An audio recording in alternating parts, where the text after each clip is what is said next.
Pastor Aggressive Podcast. Real life, real faith, real talk. We got what were we talking about on the way here? Well, first of all, we were talking about what it means to be like a foreigner, because the Bible talks about that kind of stuff. But then I was like, maybe we shouldn't talk about that because it's a hot topic, hot button topic. But then we were like, let's just go ahead and talk about it. Yeah. But before we go into that, that's just a little forewarning for anyone who doesn't want to talk about that. They can tune out now. But how's your week been? What's been going on with you? Still working this new job, man. It's pretty boring. Pretty boring. Yeah, I'm trying to see what God wants me doing or where he wants me. I don't feel like I'm at the right place at this job. So boring is not fun for you. You want to be like super busy, or what's No, I want to have a purpose with my work, you know what I mean? Yeah, sure. With this job, like not like knocking apartment maintenance guys, but like I'm not really doing anything that's like helping people. You know what I mean? It's like all just silly stuff, and I work for a big company, so everything's like disconnected, and I don't know where I came from. I think I was really blessed with my last job, and I don't want to go back to that job because I know for sure God was calling me out. Yeah. But I don't know where he's calling me to, so I'm just trying to figure that out, man, and trying to keep my head above float. But no porn, bro. Quit nicotine. So I'm gonna try to ride this wave out. So you're just in that 40 years in the wilderness living on the manna. Yeah. That's cool. Literally, because I'm like have no money. So yeah, so maybe we could talk about that, because I think that's something to talk about today. I think is an interesting thing to talk about. Anyway, both of us are going through like a broke spell right now, where like money's tight, which is interesting because we're in different aspects of life. Yeah. But still, God's providing for both of us in the area of life that we're in. Yeah. But also, it's not super comfortable, and money's tight, and that's never fun. It's not super comfortable, but also I don't think it's like wrecking me. I hate stressing about it. Like I get what people say, like I want to just have enough money to be comfortable. And it's like, sure, I understand the like not stressing about money, but what we need to attack is us stressing and worrying about money, not having enough money not to stress about it. Right. It's not, it's not the money we should worry about, it's the stressing we should worry about. Right. We need to not be stressing. That's the main thing. Yeah. And the money is not the solution to that. It's a total transformation of our mind. Yeah, I was talking to one of the kids about the young rich ruler and how like, he was talking about how he doesn't want to like handicap himself. You know, he wants to do as much as he can while he's here. Yeah. And I'm like, absolutely, bro, do that by all means. But think of the young rich ruler. When Jesus comes to you and says, "All right, get rid of all that, come follow me." Are you going to be able to do that with all these possessions, all these things you have? Are you willing to give them up? Yeah, and that's the whole thing with the young rich ruler is that. It's not that he can't give that up, but it's much harder for him because he's got way more stuff. Right. And so to give it all up, he's giving up a lot more. Yeah. It's seemingly to the world. Yeah. So, I don't know. I'm kind of trying to walk this fine line with this money thing of like being somebody who's like enacting discomfort onto my life like as a virtuous thing. Right. And like also like just being comfortable with what I have, because I've made more money than I needed, and I've for most of my life made less than what I needed. Yeah. And in both situations, I need to rely on God regardless. Right. And I think we also can over romanticize suffering and martyrdom for Christ. That's like an interesting way to put it. Where we're like purposefully putting ourselves in bad situations because we're like, I just need to suffer for the Lord. Yeah. And the Lord's like, you don't need to be suffering that much. Like, but sometimes you do though. Sometimes you do have to make a choice to suffer. Oh, sure. For sure. Yeah. Yeah. So I don't want to like stray anyone away that's thinking like I need to make this hard decision that's going to cause me to suffer. Yes. But I know I need to make this decision. But also don't just pick the suffering path because you think that's the better one. Like the Orthodox bros, the ortho bros on meme pages. Just like, don't just be like, I'm going to go down the hardest path possible because, like, without knowing that that's what God wants you to do. Right. Yeah, because, like, in all things we do, I was just telling this same kid this today. It's like, why are we doing these things? Why am I suffering? Is it so I can get some type of status as a martyr? Because martyrs get a. This is going to sound so backwards, and I'm not like dissing martyrs in any way, but martyrs have like a reverence to them, right? We revere martyrs. But a lot of them, I'm sure, weren't like out looking to die for their faith. Right. They were just willing to. Yeah, exactly. Anyways, how do we get on this from money? You were talking about like sometimes making yourself. Oh yeah, making it harder on yourself. Yeah. So, like, I'm still trying to do all the same things, like giving money and just being loose with my money, you know. But I'm on the credit card now until I get paid again. It's tough, man, and it goes in waves where like I'll feel like it's not even a struggle at all, and then other times where I'm like, man, I don't know where the next little bit's gonna come from. Yeah, it's when scuba hits the fan. Yeah, it starts getting ugly, dude. Yeah. But I also hate when it like hinders my giving or makes it difficult for me to like help somebody because I don't have the money. You know what I mean? But also, and sometimes that's like God's going to provide for what He wants me to do. Yeah. So maybe He doesn't want me to give that much to somebody, or you know what I mean? Like maybe now's not the time. You know? And you have to just be obedient to whatever that looks like. Now, that can get tricky too, but I preached on giving today, and that was not something I wanted to do. I think you walked that line well, though. I tried to make it a point that I'm not working off a commission, so it doesn't benefit. It doesn't benefit me in any way if you give more or give like less. It doesn't change my status. But you're very much not. You've never given me the vibe that you're a person that like rides on money. Not that you're like anti-money either. I think that's how we should be, bros. Like we should just not care either way. Yeah, yeah. Like if I have money, if I don't have money, what's stopping me from praising the Lord? Yeah. What's stopping me from having a relationship with the Lord? Yeah, I had made a joke. Like I we've been to Honduras and we've seen like how people really live and like the hard places to live.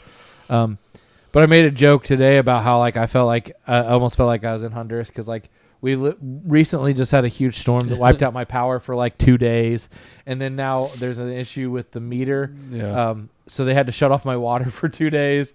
And it's just like really little inconveniences. But it's like, man, when they're all happening at once, you really feel like you're living it. Like this is what some people live like every day. Yeah. And I'm like, I'm having a hard time to make it through like half a week like this. Yeah.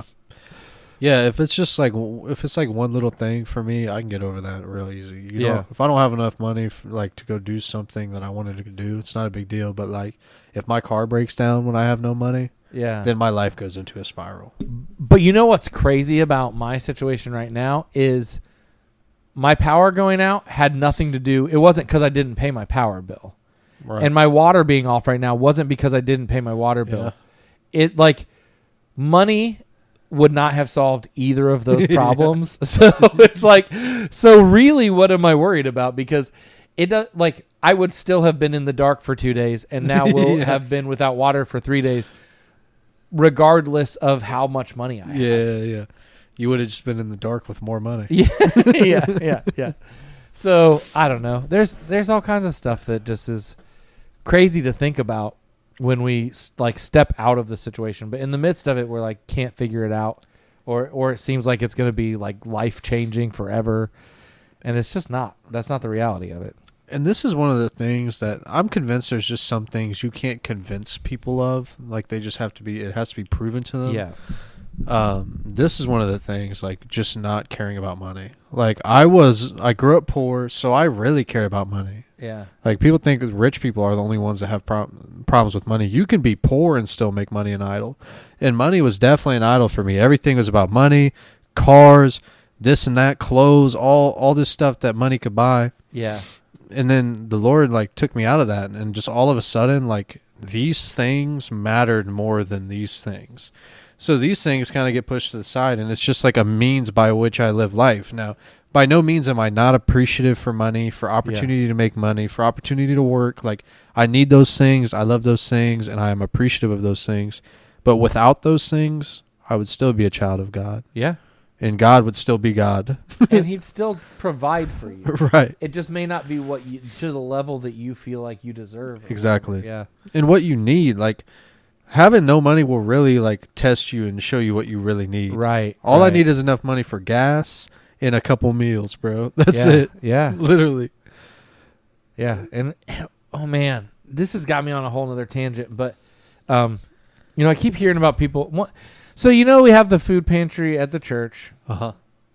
And at one point, somebody left a note in there that was like from Proverbs. Y'all don't got enough ribs. From Proverbs that says like give God of your first things, and basically they were calling us out for like sometimes there's some like past due dates on some of the stuff in the pantry. Now we've done a better job of keeping up with that, but there are some local pantries that I know of that literally like how they're funded is they get the food that can't be sold anymore. Right. And not in the way that your buddy Jordan said, birds are fake. But I do think that expiration dates are a little bit fake. Yeah. They're like safe. They're certainly exaggerated.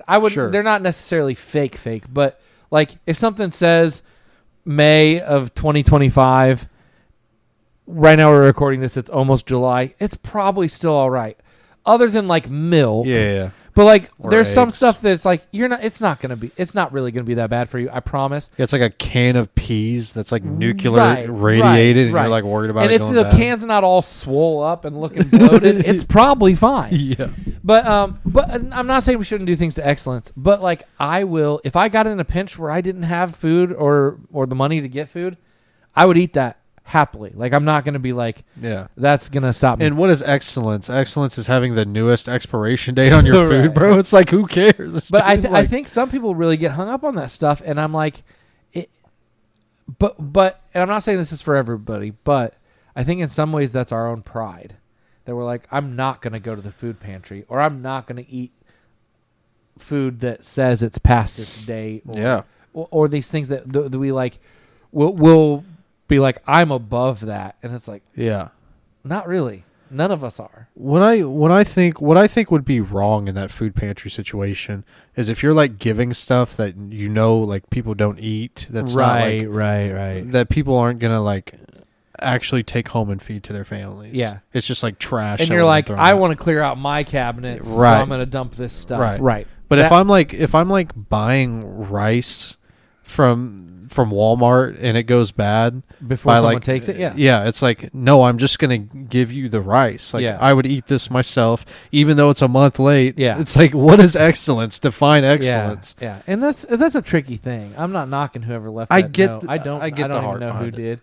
And I think their intentions were good, but I also think that sometimes we, in our culture and in our country, we take these things for granted. That like, I'm not gonna struggle to get clean water, but what if? What happens if you do? Yeah. Or I'm not gonna have to eat expired food, but what if you do? Yeah. Like that stuff. I don't think we should take those things for granted, and I think that is a good place to come into what we wanted to talk about. There's all these places in the Bible, and I probably should have looked them all up so we could go, but Malachi 3 is one of them, where God says that he doesn't want his people to disregard the oppressed. And he specifically mentions the stranger, or in some translations it says the alien. But that's not the only place. Like Jesus talks about it in the Sermon on the Mount. Like all of these places that it's mentioned that we should take care of the foreigner amongst us and all these things. And what does that look like in our current culture? Because there's definitely doesn't look very biblical. It has become politicized is the problem.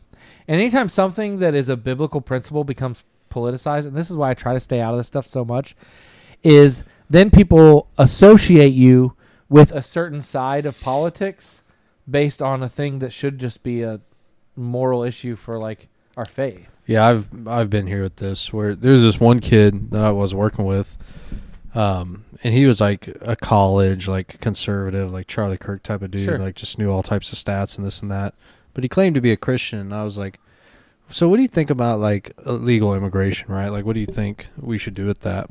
And he's like giving me all the conservative talking points, and I was like, but yeah, like, but right now we're working because he was doing construction with me. He was the owner's son. So this is an interesting parallel here. Yeah. So he's working next to me with these illegal immigrants that are literally funding his dad's business, right? Funding his dad's business. They're funding whatever. It's a mutual transaction. I'm not saying like they're the saviors or whatever, but illegal immigrants working, contributing to the economy, feeding their families, starting families in America, buying groceries at our grocery stores, buying items from Americans, all this and that. What is so wrong about somebody illegally immigrating to America? Right. Like, give me a moral definite answer for why that's wrong. And I can't give you an answer either way, to be honest. I lean more on the side that I don't care. You know, people talk about criminals and stuff like that, but we have criminals in America. Right. And yeah. So, like, yeah. And so then, like, what do we do with them? And it's, yeah. But, and I think the issue, and neither of us are involved in this enough to make any kind of real decision here. But I think the issue is that we rely so heavily on, like, well, what if they're not being criminals? But then you could argue that, yeah, well, they're criminal. They are illegal. They're not here legally. But yeah, but what's the harm? And you know, there's all kinds of things as like what taxes go to them and all that stuff. But I also think that that's not for us to determine. Like I was saying today, there's that psalm that says salvation belongs to the Lord. And I think that we need to let him deal with that stuff, and we just need to be faithful to what he calls us to do. And if he calls you to help somebody who is not here legally with like something with food or whatever, or to to give them money or to not report them, then like let God figure that out. Sorry, bro, can't help you out. You're an illegal immigrant. Yeah, just take care of and that's such. And there are some that are easy, like, you know, we see these things where the same passage says, make sure that you're not oppressing the widow or the orphan. And we're like, yeah, I can handle that. Like, those are easy ones for us to feel good about. But when was the last time that you went to make sure that your local orphanage had everything they needed? Or went to a family in your church that's fostering kids and made sure they had everything that they needed. Yeah, and Jesus turns this up a notch when he's like, how do you treat your enemies now? Like, right. You say you don't treat the orphans and the widows bad, but how do you treat your enemies? Yeah. How do you treat those who persecute you? Yeah. And so now we look at immigrants like they're the enemy. And until both of us have worked around immigrants a lot in construction. And once you like get to meet these guys, a lot of these guys are like God fearing. Like all these conservatives, what they talk about, they would love immigrants, bro. They're talking about God. They're talking about family values and about working hard and providing and this and that. And it's like these guys stand for everything you like claim to stand for. Right. But because I really don't understand actually the argument against. I get like you should come here legally. I kind of get that. I think this is like a separation of church and state thing. I don't think these two things should be combined at all. I would agree. And I want to make something clear here. Like neither one of us is like conservative or liberal in like a political sense. No. And that like we don't attribute ourselves to either one of those things. So when we say these things about conservatives or liberals or whatever, we're not in that. So don't think we're like, well, this side's better, this side's worse, or whatever. Well, when you think of us, think of like Leo Tolstoy or Hacksaw Ridge or whatever that guy is. Hacksaw Ridge. What is it? I don't know who you're talking. Wait, you don't know the medic guy that's like he's a Quaker and goes to the military. He won't touch a gun. No. What? Is this the movie that the Spider-Man guy was in? How dare you, bro? Yes. Yeah. The second Spider-Man. How dare you? I like that Spider-Man. He's a good Spider-Man. Anyway, I cut you off. I'm sorry. We're not political affiliates. We're not affiliated politically. Yeah, but I don't think Christians should be. Okay, but I've got a friend who's challenging me on that. That there's also some level of responsibility where like we can't just be like blissfully ignorant and not engaged to some level, and I get that too. But then Leo Tolstoy would say, abandon it completely. So, yeah. Yeah, I don't know why we couldn't be ignorant to the world. Isn't that what we're called to be? Well, no, because Jesus says, render unto Caesar what is Caesar's. Right, but Jesus also says that he prayed that his disciples would be in the world, not of it. So, like, we still have to do things in the world. We still have to operate in it, but not be of the world. Now, you can make an argument that being politically aligned is being of the world. I don't know if it's being, because I would say that I politically align with conservatives. But aligning with conservatives doesn't mean that I agree with everything conservatives believe. So that's a whole nother topic that we could just completely get canceled over. But canceled. Wait, we keep saying canceled, but there's like nothing to cancel. Yeah, right. Yeah, what are you gonna do? Come take away our microphones? Yeah. No. So so to that point, I've been really interested in seeing where people are gonna land politically here in the last couple of weeks, because what do you mean? Like with Donald Trump and stuff, because like it's getting wild. Well, and a lot of people that support Donald Trump are typically, and I'm not saying right or wrong on this, are typically very pro-Israel. Sure. Which he was until very recently. Yeah. And so then it's like, okay, now what side do you land on? Because and this is the danger of being like, I'm all in on this one thing all of the time. So if I were to be like, I'm all in conservative and I'm going to have to agree, then it's like, when that implodes, then where are you? Yeah. Same with the other side. If you're like, I'm all in on like social justice and all of these things, but then when that implodes and it becomes something like way out there radical, and then so now it's like out of control, and you're like, well, hold on. I can't agree with that, but by disagreeing with that, I become the enemy. Yeah. Then what?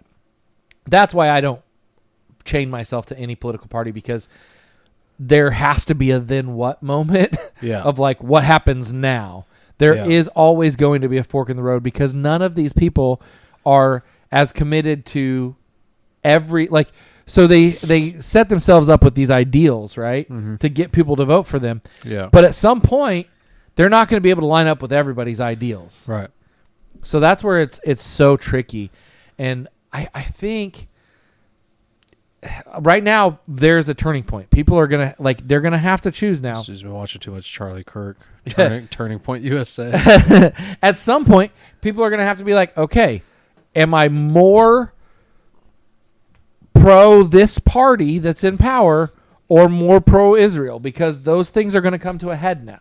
Yeah. And so then it's like, it becomes complicated when it's like, instead, I can just pick the things that I feel like line up with Scripture and agree with those things, but not be so dedicated to one party or the other that I'm unwilling to say when they're wrong. Sam Shamoun said, I'm not pro-Israel. I'm not pro-Palestine. He said, I'm pro the kingdom of Jesus. Yeah, yeah. I don't care about Israel. I don't care about Palestine. I care about people enacting God's will on earth. And dude, neither of them are. When I'm reading Malachi and the way that God is addressing the people of Israel in that moment, it's like, I don't think he was pro-Israel at that point. Like they were not pro-God. Yeah. So they were out of line of what God was doing. So he's rebuking them and correcting them in that moment. I'm not saying that's what's happening now. I'm not going to get into that. Well, do you think as Christians we should support the nation of Israel? I guess this isn't something we've talked about. Support as in like we have a fealty to them as Christians. I would say not. Not the. It depends on what you call the nation. Like this already has been all over TikTok this week. Benny Yahoo. I don't think the government of Israel right now is operating as the chosen people of God, like Yahweh God, who we know, like the one creator God. I don't think they're following him in that sense from a political standpoint. And I would say what I always say, that eventually every geopolitical system is the enemy of God. So I don't like... That's not the whole thing. All geopolitical systems are the enemy of Almighty God. That's what I always say. Okay. But what happens from that is... eventually they're not. They're using God's name to do things. Using His name in vain. And like right now, I think that we are supposed to support God's people everywhere in the world. I think we are to be unified. I think Jesus prayed that all of His people would be one the way Him and the Father are one. Mm-hmm. And I think that's what we have to do. So I think we need to pray for Christians in Pakistan and Christians in India and pray for Christians in Israel and Christians in Palestine. So are Jews culturally and contextually to our context God's chosen people? Yes, initially. That's the people that God called out of the pagan cultures through Abraham. But Jesus even says that if people are not in line with God, then they're not sons and daughters of Abraham.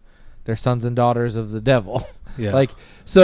It's not a matter of your genealogy or your lineage. Yeah. It's a spiritual lineage. Is it Jesus that says, or maybe it's John the Baptist that says that God can make sons of Abraham out of these stones? Yeah. So I think this is what we're trying to get to is like Israel itself, the state, the population of the state is not, we don't owe any, and this is my opinion now, we don't owe any fealty to them. Like, I don't owe them because they're God's chosen people. It's like, no, you're like South Africans. You're just like a part of a country. Yeah, you're a population of a country.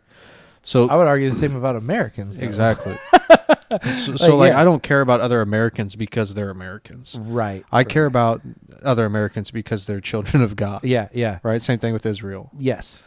And I would go even further to say that I have really good, solid Christian friends that happen to be Israelites, like actual in Israel, like real life descendants of Abraham. And I have really good, strong Christian friends in Pakistan and other areas in the Middle East. You know what I mean? So they're all over. And I would be more concerned about those people and how can I be a help to them. Because like we could get into the whole thing with Ted Cruz and what's that, Tucker Carlson, and how like that misused Genesis 12. Yeah, you could totally tell. Like Ted Cruz is a Christian for politics. It does seem that way, but again, I don't know his heart, man. Salvation belongs to the Lord. I did not know what he was talking about, bro. He did not but seem to know. You what also he was don't have to know what you're talking about to be saved. I That's guess. true. That's true. But then you probably shouldn't talk. But wait. That means we shouldn't be. So let's get more on our on our foreign policy politics here. So Leviticus 19:33 says, "Do not mistreat the foreigners who are living in your land. Treat them as you would an Israelite, and love them as you love yourself. Remember that you were once foreigners in the land of Egypt. I'm the Lord your God." I think this, again, is one of those situations where we can say the believers in our land. So, like, as Christians, whether or not somebody is a legal American resident, if they're a fellow believer, we should treat them as one of us and be unified with them. What do you think about that? Yes, because we're not identified by our country. Yeah. We're identified by our Lord. Yeah. Now, arguably, I would say that I would like to help them find the legal passageway to become a citizen if that's what they so desire. Because it is illegal here, right? Yeah. Like, render unto Caesar's what is Caesar's. Like, right. You got to go by the law here. Sure, and you have to obey the law of the land. That makes sense. How about Deuteronomy 10? Verse 18 and 19 says, he makes sure that the orphan and the widows are treated fairly. He loves the foreigners who live with our people and gives them food and clothes. So then show love for those foreigners because you were once foreigners in Egypt. Very similar to what he says in Leviticus. Huh. It's kind of like a hippie point now to be like, well, this wasn't ever our land to begin with. Right. But like God's kind of saying that. Yeah. God's kind of like saying like you guys were foreigners once too, bro. Yeah. So then there's Zechariah 7:9. Long ago I gave these commands to my people. You must see that justice is done and must show kindness and mercy to one another. Do not oppress widows, orphans, foreigners who live among you. or anyone else in need. I feel like these are pretty straightforward. These aren't like texts that you can break down and misinterpret either. They're like this Ezekiel one. You could easily misinterpret this. Ready? Okay. Thus says the Lord God, no foreigner, uncircumcised in heart or uncircumcised in flesh, shall enter my sanctuary, including any foreigner who is among the children of Israel. Yeah, that's tricky. So you could be like, no foreigners in my sanctuary of America. Yeah, that is tricky. God's country. Yeah. So how about that? Sounds like a country song. So how about this one? Numbers 15, 16. That sounds like a country song. I am the Lord, and I consider all people the same, whether they are Israelite or foreigners living among you. That sounds like a liberal wrote it, dude. But that was a liberal scribe, dude. That cannot be interpreted any other way. Like, nah. God doesn't have a preference over what your bloodline says, because it's not about our blood, it's about Christ's blood. Yeah. And that's all that really matters. That's a zinger. I need to write that one down. You refine it a little bit. Yeah. You're slower on the delivery. It could be better, yeah. A nice little dramatic Smooth, pause there. Yeah, smoother on the delivery. Yeah. And you got to get emotional. You got to be like, because it's not our blood that matters. You get like your voice like gets quiet. Tears and then you're like, it's his. Yeah. Oh, I love it. That's good. You got it. You nailed it. Thanks. See that this is Isaiah. Isaiah's got a little bit about it. So Isaiah 1:17 says, "See that the justice is done, help those who are oppressed, give orphans their rights, and defend widows." Yeah, like God doesn't want anyone to be oppressed. We talked about this a little bit when we talked about we were talking about Jesus flipping tables and people using it as an excuse to throw a tantrum when they don't like something. But that's not what Jesus is doing. Jesus is literally standing in aggression toward oppression, right? He's saying, I'm not going to allow oppression in my house. And so he starts flipping the tables, because it's not about them selling the sacrifices. It's about the fact that they're taking advantage of people that can't afford it. Yeah. And that's really what it's about. So he starts flipping over the tables, because he's like, you're taking advantage of people because they're not like you, and you're making them pay more. Yeah. Just because you can. Yeah. And we do that in America, even with our immigrants, where we pay them less. Have you seen how much? Have you seen how much those workers in the fields are making? Like in California, Yeah. they're making like $5 a day. Yeah, and those fields are like constantly catching fire too. So it's like Yeah. super high.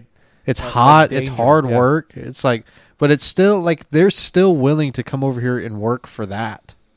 So it's like, it is like serious, like nasty. You're like oppressing the lowest class already. Dude, Isaiah 58:10 is wild, and I love this verse, and it's like it explains why we should fight so hard against oppression. And I'm not the thing is, it's difficult sometimes when we're in a political climate like this to define oppression, because some people will say anything is saying like calling them a name is oppressive. Yeah. And so it's like we need to really define these things. But listen to this. This is crazy.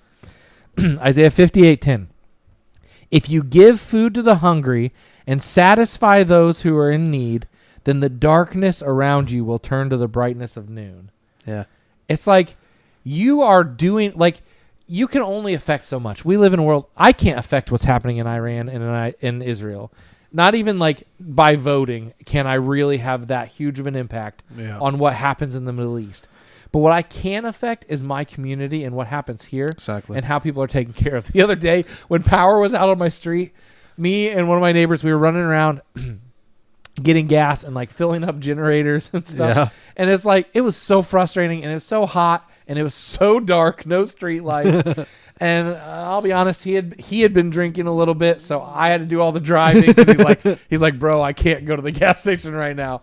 But it's fine. Like, we're just taking care of our community. Yeah. And it's like, if we take care of the community and help each other out, then at least where we're at, things are going to feel better. If every community took care of one another, there would be no communities in need of help. Yeah. Yeah. And that's a ridiculous oversimplification. Like, obviously that sounds great and is not as practical as what we would hope, but because some communities don't in themselves have those resources. You know what I mean?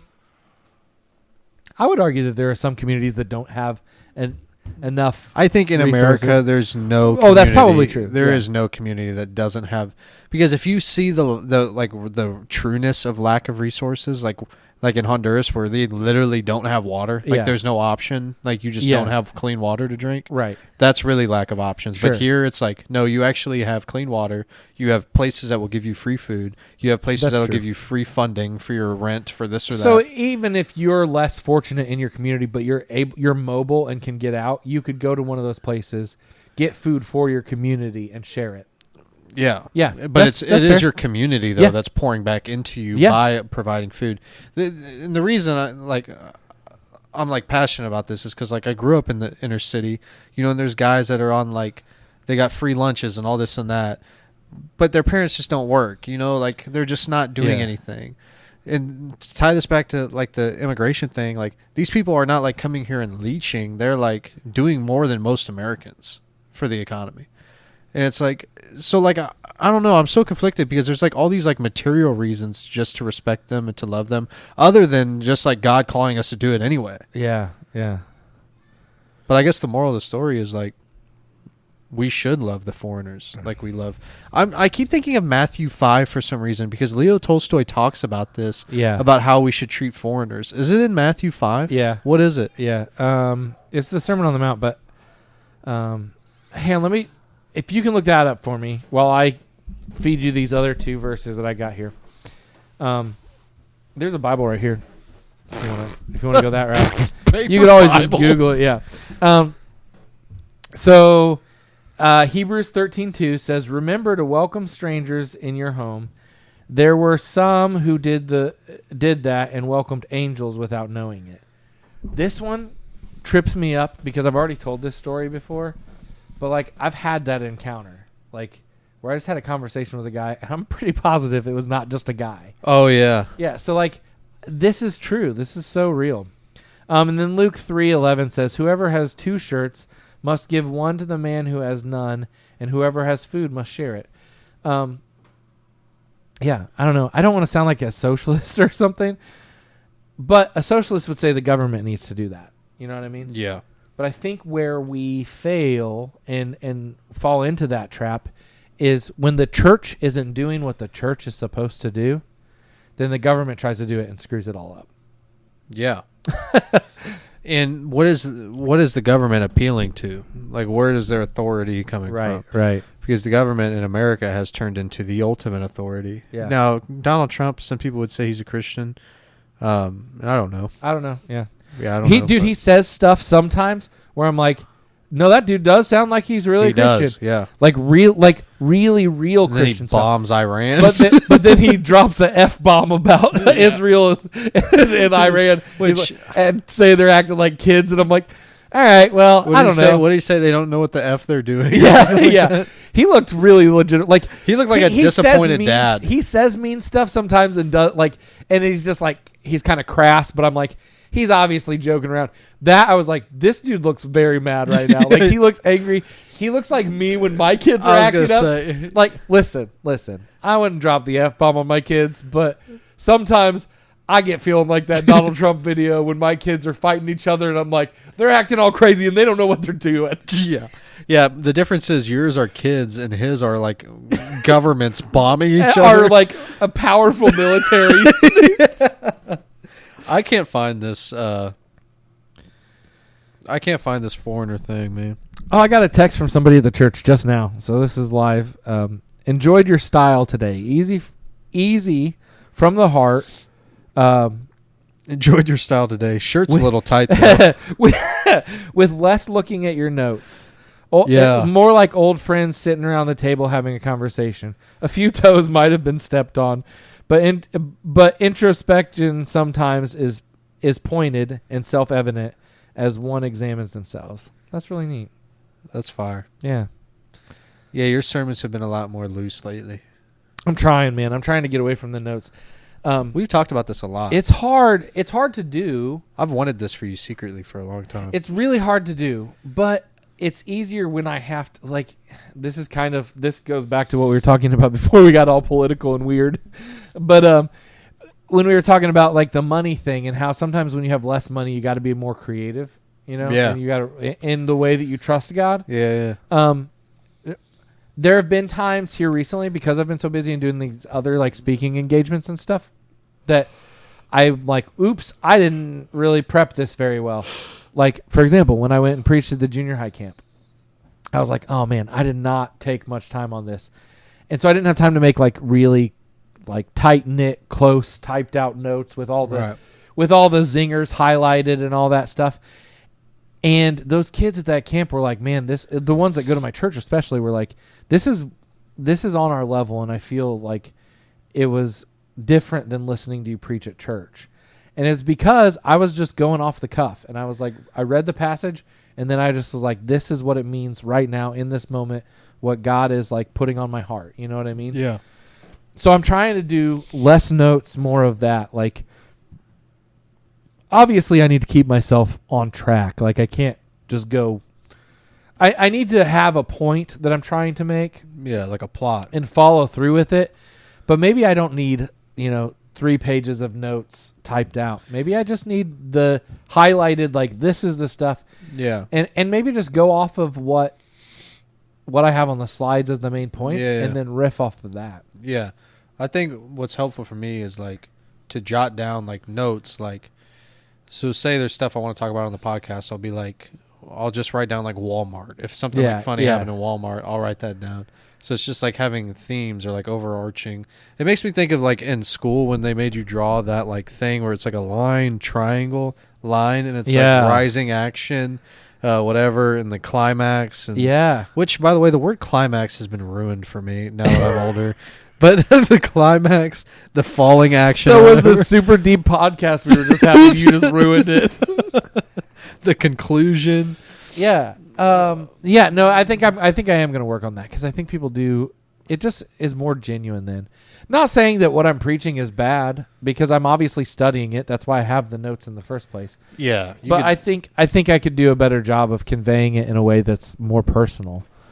Yeah, but I don't gotta freaking warn you about everything, man. But I also don't want to not spend time prepping, because I'm like, like, listen, I have had so many pastor friends that are really good pastors, and I like them a lot, but where they'll be like, yeah, it's Saturday night, and I don't even know what I'm going to preach tomorrow, but God's going to put it on, God's going to do the work and put it on my heart. Yeah, he will. But I think there's also some prep time that we should put into the study of it anyway. Like, we should be ready to give a message and ready to, like, allow God to do what he's going to do in that message, but there needs to be some kind of prep. I think if you have like personal devotion time as a pastor throughout the week, and you like don't know exactly what you're going to preach on, but you've been in the Word, you've been in prayer, you've been studying, you've been like going to conventions or all this and that, like you just have ammo, dude. And that's what I've noticed about like the worst times in my life are when I'm not doing all that stuff. Yeah. When I'm not active and participating in the church and like getting this knowledge and getting this well-rounded just like life experience, then it gets ugly.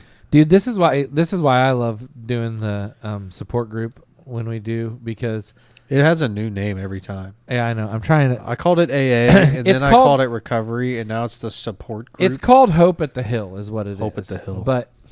But basically, that's one of the reasons I love doing it, especially with Wade, is Wade will drop something sometimes in the group that's just like a couple of verses and his thoughts on it, and it sparks me to like study that whole passage. Yeah. And then like there's been more than a couple of times where I've taken what Wade did in like our little devotion and preached a sermon out of that text. Yeah. You stole our covenant podcast thing from last week for the kids this morning. Yep, sure did. Yep, sure did. Yeah. Because I was doing children's moment, which now, so how sometimes you do something so well that people like it so much, and then now that becomes your responsibility. Yeah. The children's moment thing is something we only do like on the months that have a fifth Sunday.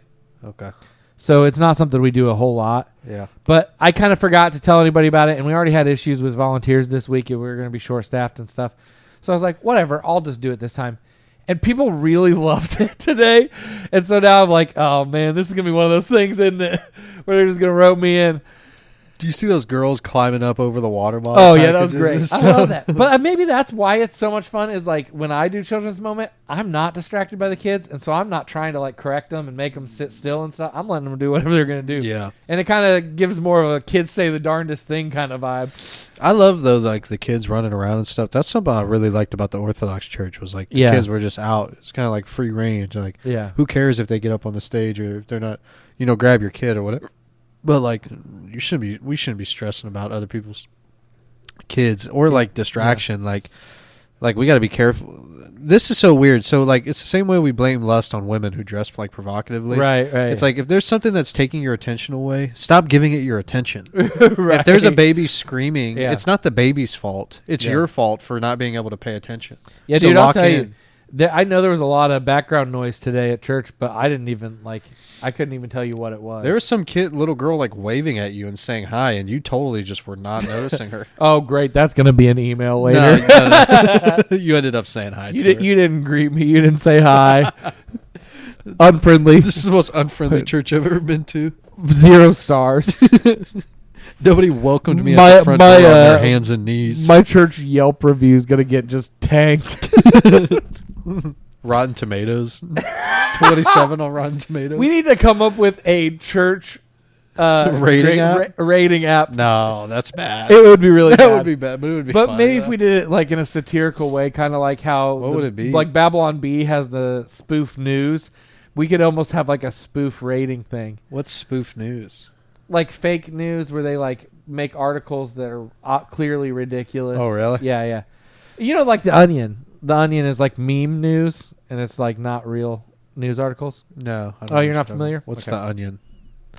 It's a meme news thing on the internet where they like come up with fake news articles, and they're really funny. They're satirical. But then like there's a Christian version of that called Babylon Bee, and you should. I check know it what out. Babylon Bee is. Yeah. They do like podcasts and stuff. Don't Yeah, but they also do like fake news articles that are like Wait, jokes. So what would the name of the app be called? The rating thing. I don't know. That's something we need to. Would it be like stars? Like out of 7? I think it should be crowns, like the crowns you're gonna get in heaven. 7 lampstands.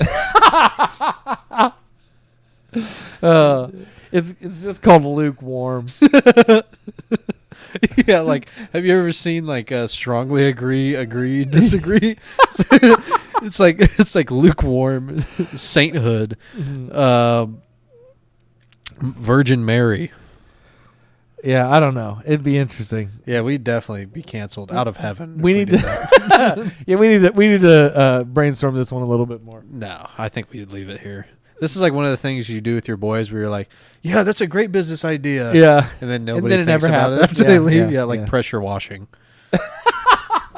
Like everybody wants to pressure wash right everybody wants to clean windows until Yeah. it's time to clean the windows. now. Yeah. Oh, that's good, man. All right. Well, I think that's good enough. I think we nailed it today. That got so serious and then got so derailed. I love it. That's how we It's do it. gonna upset so many people. But I bet that's okay. after they ban abortion, a lot of people. Never mind. That's okay because God's truth won't back down. and Neither should you. Stay focused. Stay aggressive. Stay relentless for God's glory. I was gonna take a horrible